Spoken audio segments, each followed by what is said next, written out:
نحمدہ ونصلی علی رسولہ الکریم۔ السلام علیکم ورحمۃ اللہ وبرکاتہ۔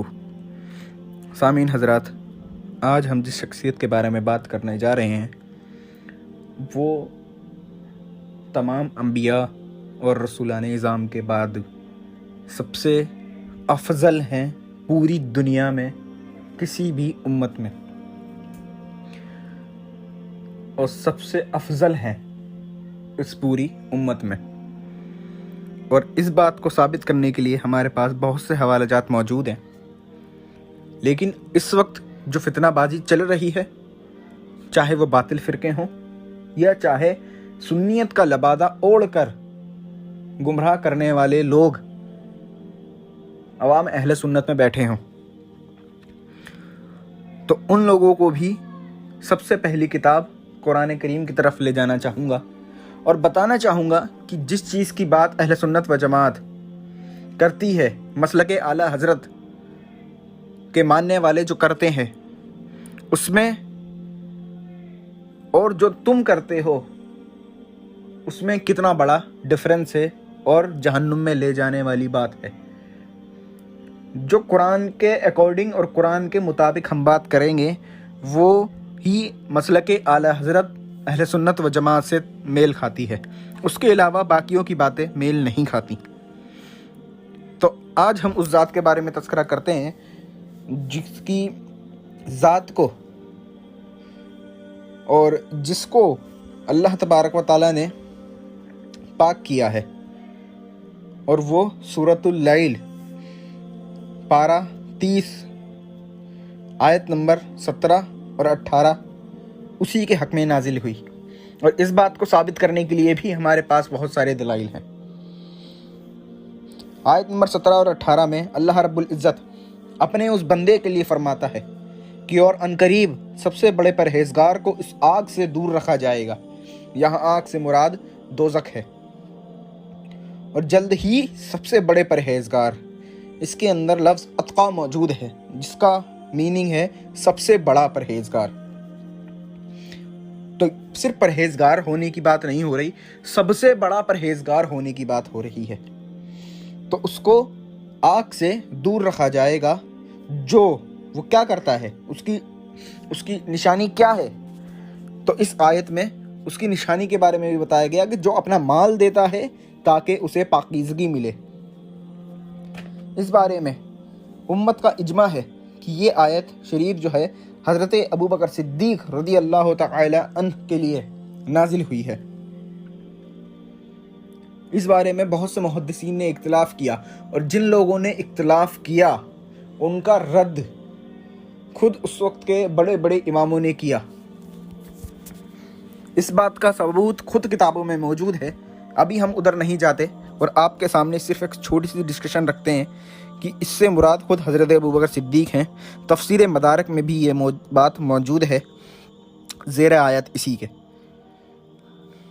اس کے بعد میں کچھ 4-5 یا 6 فضائل آپ کو بتاؤں جو کہ خود حضرت ابوبکر صدیق رضی اللہ تعالیٰ عنہ کے ہیں، جو اس آیت سے ثابت ہوتے ہیں۔ پہلا یہ کہ دنیا میں ان سے کوئی گناہ سرزد نہیں ہوگا۔ دوسرا یہ کہ انہیں جہنم سے بہت دور رکھا جائے گا۔ تیسرا یہ جہنم سے دور رکھے جانے میں ان کے لیے جنتی ہونے کی بشارت ہے۔ چوتھا یہ کہ حضور صلی اللہ علیہ وسلم کی امت میں سب سے بڑے متقی اور پرہیزگار حضرت ابوبکر صدیق رضی اللہ تعالیٰ عنہ ہیں۔ پانچواں یہ کہ حضرت ابوبکر صدیق رضی اللہ تعالیٰ عنہ کے تمام صدقات و خیرات قبول ہوئے ہیں، کیونکہ بنا قبولیت کے یہ آیت آپ کے لیے نازل ہو ہی نہیں سکتی تھی۔ اسی کے بعد چھٹا فضائل یہ کہ حضرت ابوبکر صدیق رضی اللہ تعالیٰ عنہ کے ہر صدقے میں اعلیٰ درجے کا اخلاص ہے، جس کی گواہی خود رب تعالیٰ نے دی ہے، جس نے قبول کیا ہے، جس کے لیے کیا جا رہا ہے اس سے کچھ چھپا نہیں ہے۔ اس ذات نے اس اپنے بندے کے ان صدقات کو یہ جانا ہے کہ وہ اعلیٰ درجے کا اخلاص رکھ کر وہ صدقہ و خیرات رب تعالیٰ کی مرضی کے لیے آپ رضی اللہ تعالیٰ عنہ یعنی کہ حضرت ابوبکر صدیق رضی اللہ تعالیٰ عنہ نے دیا ہے۔ اسی کے ساتھ ساتھ میں بتاؤں کہ اس کا شان نزول کیا ہے۔ یہ آیت مبارکہ جو ہے یہ حضرت صدیق اکبر رضی اللہ تعالیٰ عنہ کے حق میں نازل ہوئی۔ اس کا شان نزول یہ ہے کہ حضرت صدیق اکبر رضی اللہ تعالیٰ عنہ نے حضرت بلال کو امیہ بن خلف اور ایک اور سے دھاری دار کپڑے اور 10 اوقیہ کے بدلے خریدا تھا، اور پھر اللہ تعالیٰ کی خوشنودی کے لیے آپ رضی اللہ تعالیٰ عنہ نے اللہ رب العزت کی خوشنودی کے لیے انہیں آزاد کر دیا تھا، تبھی آیت کریمہ آپ کے حق میں نازل ہوئی۔ اچھا، اس بات کو لکھنے میں ہمارے پاس جتنے حوالے ہیں اس کے اندر جو باطل فرقے ہیں وہ دب کر مر جائیں گے، اور ہمارے پاس اور بھی حوالے تھے جو ہم نے بتانے ہیں، اس سے بھی زیادہ ہمارے پاس حوالے ہیں، پر ویڈیو لمبی ہو جائے گی، اسی لیے ہم حوالے صرف مختصر دے رہے ہیں۔ اس آیت سے مراد حضرت صدیق اکبر ہیں، اس بات پر اجماع ہے اس امت کا پوری، کیونکہ اس بات کو تاریخ مدینۃ الدمشق میں جلد 30 صفحہ نمبر 70 پہ بھی لکھا گیا ہے۔ میں آپ کو صرف نام گنا رہا ہوں۔ امام ابن ابی حاتم نے اپنی تفسیر میں جلد 10 صفحہ نمبر 3440 پہ اس بات کو نقل کیا ہے کہ اجماع ہے حضرت ابوبکر صدیق رضی اللہ تعالیٰ عنہ کی ذات کے لیے کہ آیت کریمہ نازل ہوئی، اور یہ جو آیت کریمہ ہے یہ حضرت ابوبکر صدیق کے حق میں نازل ہوئی ہے۔ امام حاکم نے المستدرک میں جلد 2 صفحہ نمبر 572 پہ اسے لکھا۔ اسی چیز کو امام جلال الدین السیوطی نے اپنی تفسیر در منصور میں پیج نمبر 1016 پہ موجود ہے۔ ان روایتوں کو یہ 3 حوالے اور الگ سے پھر اپنی ایک اور اس میں وہ حوالہ دیا۔ اسی کے ساتھ مجموع الزوائد میں جلد 7 صفحہ نمبر 291 پہ یہ موجود ہے۔ تفسیر تبری میں امام تبری نے جلد 30 میں صفحہ نمبر 276 پہ، تفسیر در منصور میں جلد 6 صفحہ نمبر 1016 جو میں نے ابھی حوالہ دیا، اس میں 2-3 روایتیں اور بھی موجود ہیں۔ پھر وہیں امام جلال الدین السیوطی نے تفسیر جلالین میں جلد 7 میں صفحہ نمبر 751 پہ بھی یہ موجود ہے۔ حالانکہ یہ حصہ امام جلال الدین السیوطی نے نہیں لکھا ہے، امام محلی نے لکھا ہے، تو ان کا بھی اجماع اس پہ لیجئے کہ انہوں نے بھی اس آیت کریمہ کو حضرت ابوبکر رضی اللہ تعالیٰ عنہ کے حق میں نازل ہونے کی دلیل بنایا ہے۔ اسی کے ساتھ ساتھ اور بھی بہت سے حوالہ جات موجود ہیں۔ امام ابن کثیر نے تفسیر ابن کثیر میں ایک روایت بھی لکھی ہے کہ حضرت ابوبکر صدیق رضی اللہ تعالیٰ عنہ نے فرمایا کہ رسول اللہ صلی اللہ علیہ وسلم کو کوئی ضرورت ہو تو ایسی نہیں، لیکن فرمائیے تو کیا کوئی ایسا بھی ہے جو جنت کے تمام دروازوں سے بلایا جائے گا؟ تو آپ نے فرمایا ہاں ہے، اور مجھے امید ہے اللہ تبارک و تعالیٰ سے کہ تم ان میں سے ہوگے۔ کسے؟ حضرت ابوبکر صدیق رضی اللہ تعالیٰ عنہ کے بارے میں خود حضور علیہ الصلوۃ والسلام نے اپنی زبان مبارک سے فرما دیا ہے کہ مجھے امید ہے اللہ تبارک و تعالیٰ کی ذات سے کہ تم ان میں سے ہوگے جسے جنت کے تمام دروازوں سے بلایا جائے گا۔ یہ بات موجود ہے۔ اسی طریقے سے تفسیر جلالین میں ہی انہوں نے بھی صفحہ نمبر 750 پہ تفسیر جلالین میں یہ نقل کیا ہے کہ اکثر مفسرین کہتے ہیں کہ یہ آیت حضرت ابوبکر صدیق رضی اللہ تعالیٰ عنہ کے بارے میں اتری ہے، یہاں تک کہ بعض مفسرین نے تو اس پر اجماع نقل کیا ہے کہ بے شک صدیق اکبر اس میں داخل ہیں۔ تو یہ بات بھی میں نے آپ کے سامنے لکھی، ظاہر کری۔ اسی کے ساتھ ساتھ اب آپ آگے دیکھیں کہ مسند بزار میں امام بزار ہیں، انہوں نے لکھا المتوفی 292 ہجری کہ مسند بزار میں جلد 6 صفحہ نمبر 168 پہ بھی آپ نے اس بات کو لکھا کہ حضرت ابوبکر صدیق رضی اللہ تعالیٰ عنہ کے حق میں نازل ہوئی ہے۔ امام تبری نے جامع البیان میں بھی جلد 24 صفحہ نمبر 489 پہ اس بات کو ہی لکھا ہے۔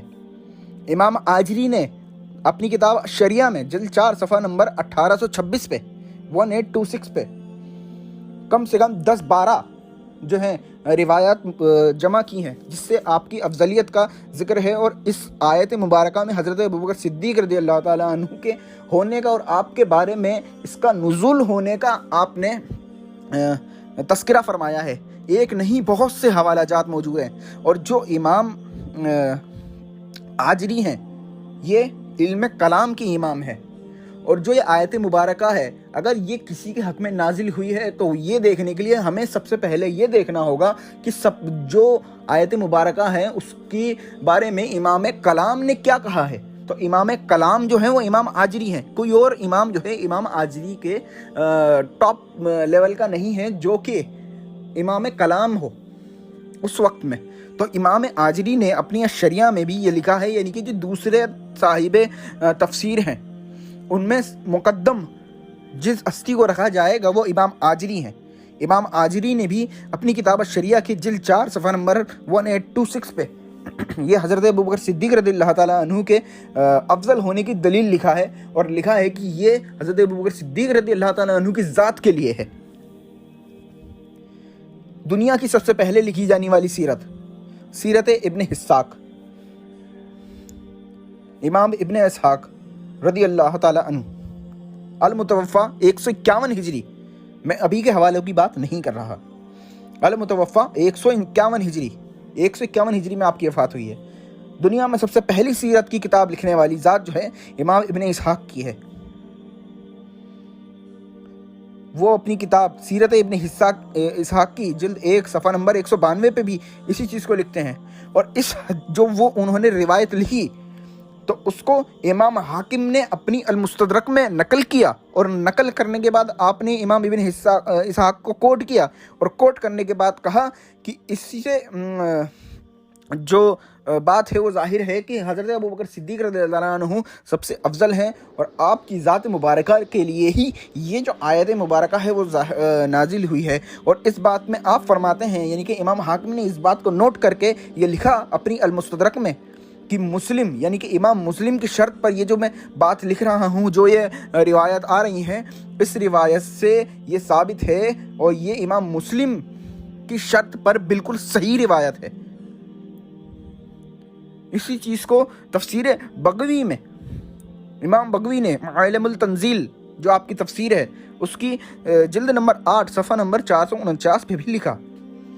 تفسیر قرطبی میں بھی اس بات کا صاف صاف اعلان موجود ہے کہ یہ آیت مبارکہ حضرت ابوبکر صدیق رضی اللہ تعالیٰ عنہ کے حق میں نازل ہوئی ہے.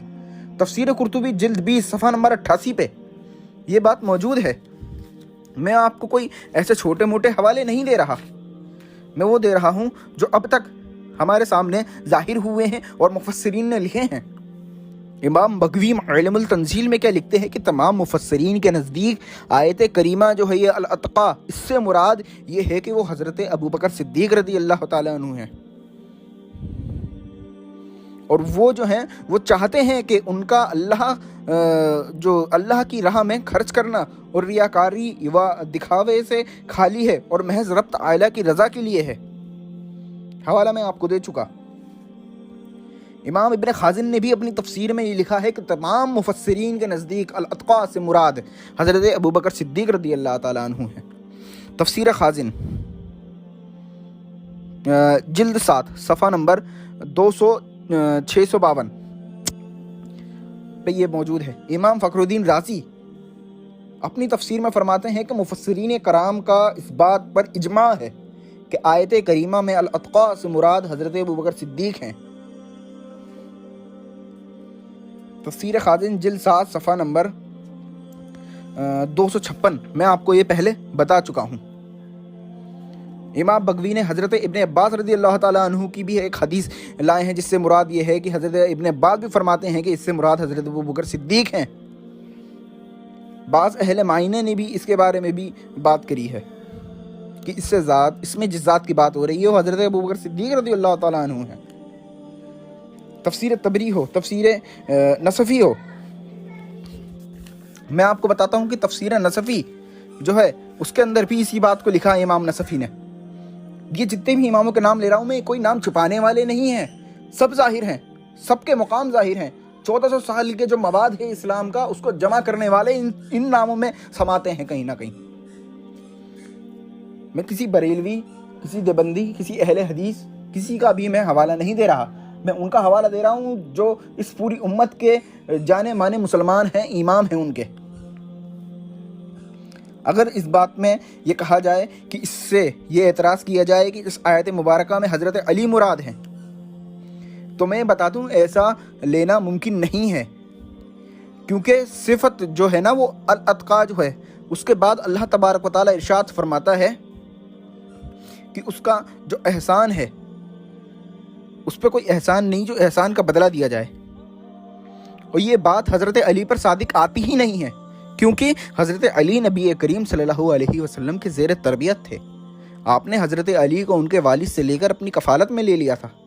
آپ ہی ان کے کھانے پینے پہننے اور جملہ تربیتی امور کا انتظام فرماتے تھے. اللہ کے رسول علیہ الصلاۃ والسلام حضرت علی کے محسن تھے، اور حضرت علی پر ان احسانات و کرم فرمائیوں کا جزا و بدلہ واجب تھا. یہ آپ نے اپنی مرضی کا نہیں تھا، یہ تو آپ پہ واجب تھا.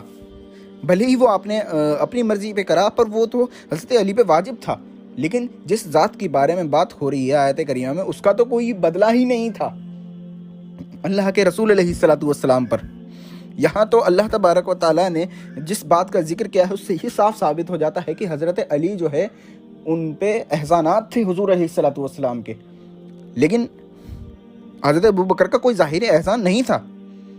ظاہری احسان حضرت ابوبکر پر کوئی نہیں تھا، اس قسم کا کوئی بھی دنیاوی احسان نہیں تھا، بلکہ حضرت ابوبکر ہی اللہ کے رسول پر خرچ کیا کرتے تھے.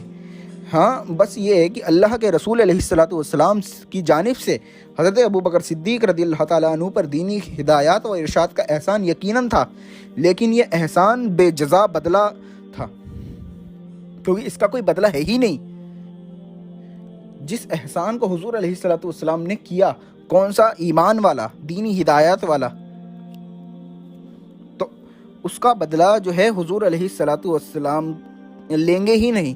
کیونکہ خود اللہ تبارک و تعالیٰ نے سورہ انعام کی آیت نمبر 90 میں یہ فرما دیا ہے کہ تم فرماؤ میں قرآن پر تم سے کوئی اجرت نہیں مانگتا. کیونکہ آیت کریمہ میں مطلقاً نعمت کا ذکر ہے، مطلب یہ کہ مطلقاً کوئی نعمت کا ذکر نہیں ہے قرآن کریم میں، آیت کریمہ میں، بلکہ ان احسانات و کرم فرمائیوں کا ذکر ہے جو جزا و بدلہ دینے کے متقاضی ہیں. اب اس بات سے یہ بات ظاہر ہو جاتی ہے کہ آیت کریمہ جو ہے سورۃ اللیل آیت نمبر 17 اور 18 یہ حضرت ابوبکر صدیق رضی اللہ تعالیٰ عنہ ہے. اس سے مراد وہ ذات ہے جو افضل ترین مخلوق ہے، اور وہ ذات عالی حضرت ابوبکر صدیق رضی اللہ تعالیٰ عنہ ہے. حضرت ابوبکر صدیق رضی اللہ تعالیٰ عنہ امت محمدیہ میں سب سے افضل ترین ذات ہیں، اور آیت کریمہ کے مدلول بھی آپ ہی ہیں.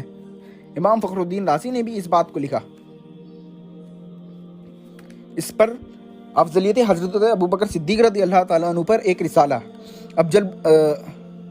الحبل الوثیق فی نصرت الصدیق جو حضرت امام جلال الدین السیوطی المتوفی 911 ہجری ہیں، انہوں نے بھی لکھا ہے، جو کہ آپ اگر میرے سے ممکن ہو سکا تو میں ڈسکرپشن میں اس کا لنک ضرور دے دوں گا آپ کو. یہ بھی آپ پڑھیں. یہ عربی میں بھی موجود ہے رسالہ، اور اردو میں بھی انڈیا میں شائع اور پاکستان وغیرہ میں شائع ہو چکا ہے. اور بھی جس کو حوالے دیکھنے ہوں وہ حضرت ابوبکر صدیق رضی اللہ تعالیٰ عنہ پہ ایک بے مثال کتاب لکھی گئی اس دور میں آسان فہم میں، وہ ہے دعوت اسلامی کی فیضان صدیق اکبر، وہ پڑھے. اور اگر کوئی زیادہ شوق رکھنے والا ہو، زیادہ تحقیقات علم رکھنے والا ہو، تو وہ اعلیٰ حضرت رحمۃ اللہ تعالیٰ علیہ کی جو جلد نمبر 28 ہے اس میں بھی آپ نے اس کا ذکر کیا ہے. افضلیت صدیق اکبر کے اوپر آپ نے باب قائم کیے ہیں اور احادیث مبارکہ جمع کی ہیں. اسی طریقے سے آپ نے الامن والعلا کتاب بھی لکھی ہے اعلیٰ حضرت امام احمد رضا خاں فاضل بریلوی نے. تو آپ یہ دیکھیں اور جانیں کہ حضرت ابوبکر صدیق کا مقام کتنا افضل ہے، اور یہ ہم نے کتابوں کے دلائل سے آپ کے سامنے واضح کیا ہے. ہم نے کوئی بھی آپ کے سامنے کوئی بھی بات چھپائی نہیں ہے. جو بات ظاہر ہونے کی تھی وہ ہم نے آپ کے سامنے فوراً ظاہر کر دی، جو کہ کتابوں میں لکھتی آئی گئی، جو اب تک چلی آ رہی ہے. اس کا میں ایک شعر کے اوپر اختتام کرتا ہوں اس ویڈیو کا کہ صدیق عکس حسن کمال محمد است، فاروق ذل جاہ و جلال محمد است. عثمان ضیائے شمس جمال محمد است، حیدر بہار باغ خصال محمد است، اسلام ما اطاعت خلفائے راشدین، ایمان ما محبت آل محمد است۔ السلام علیکم ورحمۃ اللہ وبرکاتہ۔